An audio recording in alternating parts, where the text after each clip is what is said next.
ભક્તો રાધે રાધે માટા કોરમ તો એકી કોચી અમાર સાસુ છે ને આ કોપરું છીણી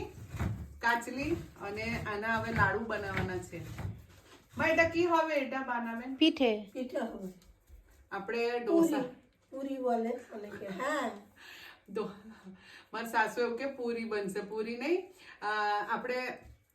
આનું પહેલા છે ને આપણે લાડુ બનાવીએ ને એવું કંઈક માવો બનાવી લેશે ગોળ નાખી અને પછી આમ એવું કરશે ઢોસા જેવું ચોખાનું અને એની ઉપર મેકીને ગોલ ગોલ વારશે રોલ જેવું બનશે બહુ ટેસ્ટી લાગે ખાવાનું ભક્તો એ જ્યારે બનશે ને તે પણ તમને વિડીયો બતાવીશ એટામાં কতক্ষণ જાય এটা একটা কতক্ষণ যাবে অত কি আমরা গুনে করি হ্যাঁ 10-15 મિનિટ થઈ ગઈ છે આ જો 4 વાડકા માય 3 ખાલી કર્યા છે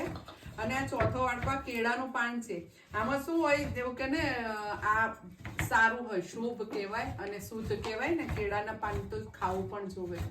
તો અમારા ઘરે કોઈ મહેમાન આવ્યા અને એમની ડિમાન્ડ હોય રિક્વાયરમેન્ટ હોય કે જમવું છે તો આમાં જમાડે અને નહીં તો આવી રીતે મસ્ત ચાલો ભક્તો રાધે રાધે